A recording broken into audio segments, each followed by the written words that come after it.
నమస్తే, welcome to I dream. పురాతన కాలం నుంచి కూడా ఒక స్త్రీని ఎంతో గౌరవించేవారు. ఒక స్త్రీ అనంటే అమ్మవారి ఆదిశక్తి స్వరూపంగా భావించేవారు. కానీ ప్రస్తుత సమాజంలో చూసుకుంటే ఆ గౌరవం ఎటెళ్ళిపోయింది అనేదే తెలియకుండా పోతుంది. చిన్న చిన్న నెలల పసికందుల పైనుంచి కూడా తీసుకుంటే అఘాయిత్యాలు, అత్యాచారాలు రకరకాలుగా చూస్తున్నాము. అసలు ఎందుకు ఇలా జరుగుతోంది? ఈ సమాజం ఎటువైపు వెళ్తోంది? మన ధర్మం చెప్పిన విలువలన్నీ ఎటు వెళ్ళిపోతున్నాయి? ఇవన్నీ ఎందుకు ఇలా కనుమరుగైపోతున్నాయి? ఇలాంటి అఘాయిత్యాలకు అసలు కారణం ఏంటి? ఇవన్నీ మనం అసలు ఆపలేమా? మనం చూస్తున్నాము, మొన్న జరిగిన సంఘటన కోల్కతాలో జూనియర్ డాక్టర్ పైన జరిగిన సంఘటన మాట్లాడుకోవటానికి అసలు చాలా భయంకరంగా, మాటలు రాకుండా ఒళ్ళు గగ్గుర్లు పొడిచే విధంగా ఉంది ఆ న్యూస్ వినటానికి. అసలు ఏంటి, ఎక్కడ వెళ్ళిపోతుంది ఈ సమాజము? ఈ టాపిక్ పై ఇప్పుడు సార్తో మాట్లాడదాం. ప్రస్తుతం నాతో పాటు ఉన్నారు మదన్ గుప్తా గారు. నమస్కారం సార్. నమస్తే అమ్మా.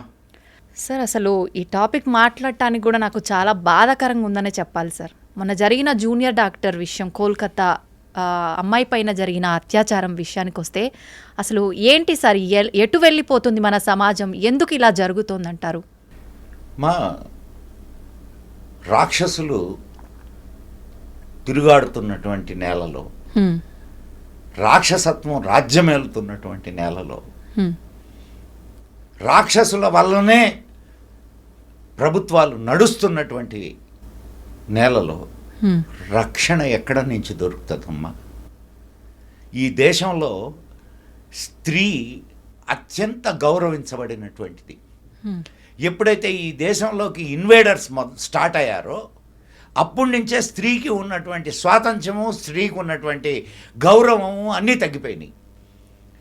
ఆటవిక సమాజాల్లో స్త్రీ ఒక ఆట వస్తువు, వాళ్ళకి యూజ్ అండ్ త్రో. అటువంటి సమాజాల నుంచి వచ్చినటువంటి వాళ్ళు ఈరోజు ఇటువంటి దారుణాలు జరుగుతున్నాయనంటే ఆశ్చర్యపోవాల్సిన పనిలే. కానీ ఎంత నికృష్టమైనటువంటి ఆలోచన విధానమో ఆలోచించండి.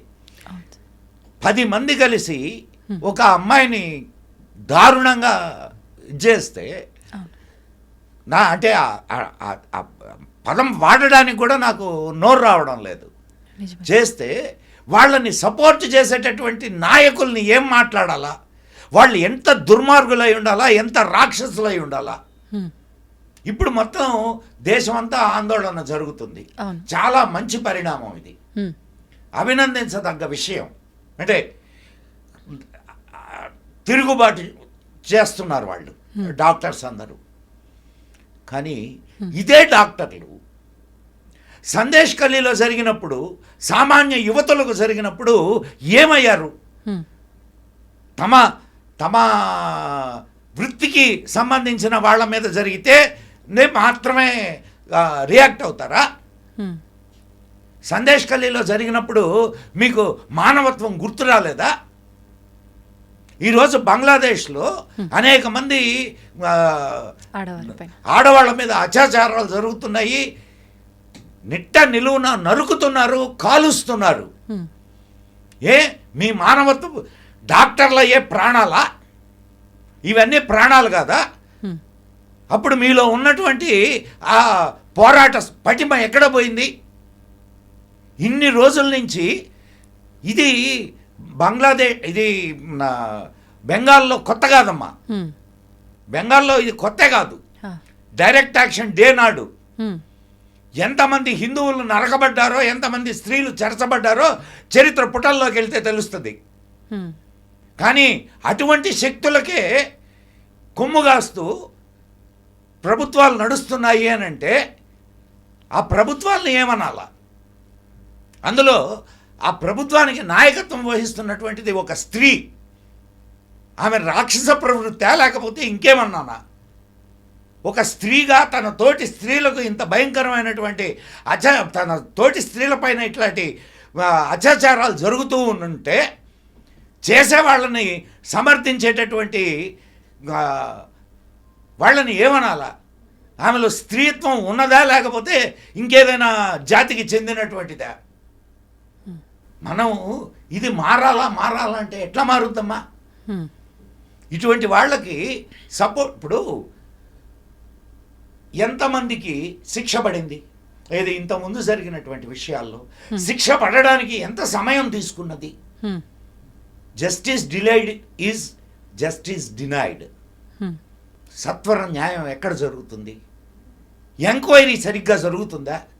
ఎవరైనా ఒక స్త్రీ నా మీద అత్యాచారం జరిగింది అని చెప్పి కోర్టుకెళ్తే ఎంత భయంకరంగా ఆమెను హింసిస్తూ ప్రశ్నలు వేస్తారు. అక్కడ వరకు వెళ్ళడమే ఒక పెద్ద టాస్క్. నిజం సార్. మరి ఇటువంటి సమాజంలో మనం స్త్రీ హక్కుల గురించి పోరాడేటటువంటి వీర వనితలు ఏమయ్యారు? అవునా కదమ్మా? అవును సార్. ఇప్పుడు ఎవరిదైనా ప్రాణమే, ఎవరిదైనా శీలమే. ఒక సామాన్యురాలు ఆ పరిస్థితిని ఎదుర్కొంటే నోరు ఎత్తనటువంటి ఈ సమాజం ఈరోజు డాక్టర్ మీద జరగంగానే డాక్టర్లందరూ ఒకటయ్యారు. రైట్, మంచిదది, చెయ్యాలా. కానీ అదే సమయంలో సామాన్యమైనటువంటి స్త్రీ మీద జరిగినప్పుడు కూడా అంతే రియాక్షన్ వస్తే అప్పుడు వీళ్ళలో ఉన్నటువంటి మానవత్వాన్ని మనం ఎన్నేళ్ళిది? నా కులం, నా వృత్తి, నా కులం నీ కులంలో జరిగితేనే నీ కులపోళ్ళు వస్తారా? నీ వృత్తిలో వాళ్ళకి జరిగితేనే నీ వృత్తికి సంబంధించిన వాళ్ళు వస్తారా? తక్కిన వాళ్ళు ఏమయ్యారు? ఈరోజు ఇదే తీసుకుందామమ్మా, డాక్టర్లే చేస్తున్నారు, తక్కిన వాళ్ళు ఎందుకు రావట్లే? మనకెందుకులే? అంతే. మా పైన ఎక్కడ పడుతుందో అన్న ఒక భయం కూడా ఉంటుంది. అమ్మాయి పోరాడితే పోయేదే ఉంది. శ్రీశ్రీ చెప్తాడు, పోరాడితే పోయేదే ఉంది, బానిస సంఖ్యలు తప్ప అంటాడు. సో ఈరోజు కొన్ని సమాజాలు ఉన్నాయమ్మా, కొన్ని సమాజాలు ఉన్నాయి, అవి ఇదే పనిలో ఉండే ఉన్నాయి. ఏది ఇట్టాటి పనులు చేసేటటువంటి సమాజాలే కొన్ని ఉన్నాయి.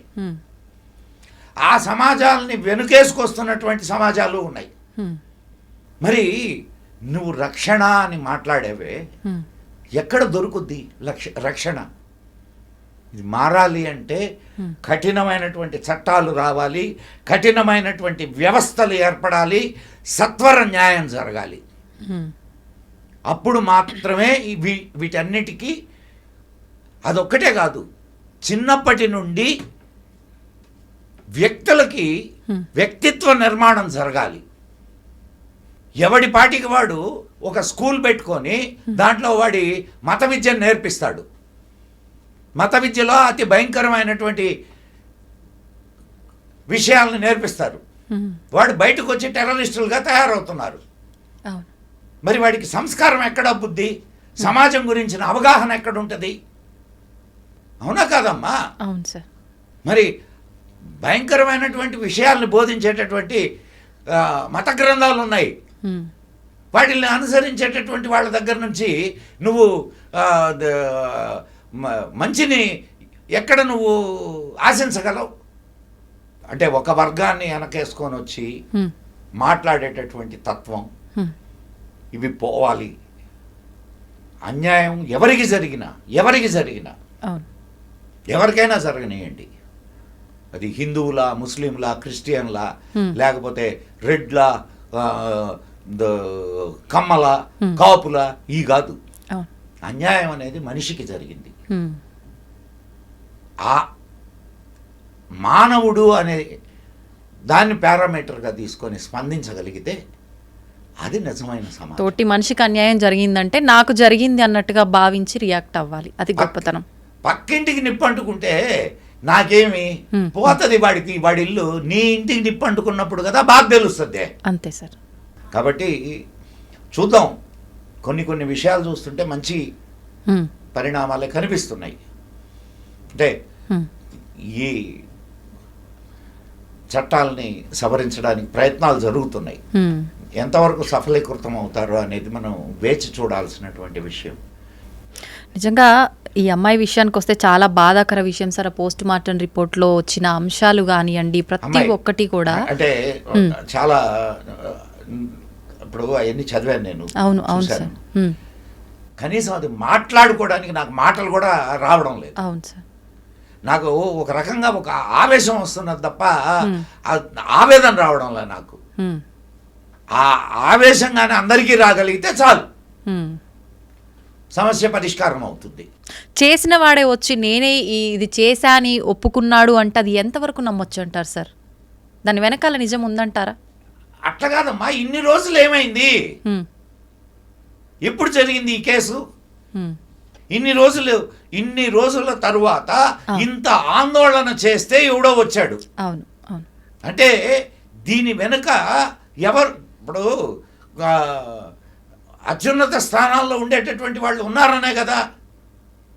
ఇంత ఆందోళన జరుగుతుంది కాబట్టి వాళ్ళ కిందకి నీళ్ళు వచ్చినాయి కాబట్టి ఎవడో ఒకటి తీసుకొని వచ్చాడు కూర్చోబెట్టి నేనే చేశానని చెప్పిస్తారు.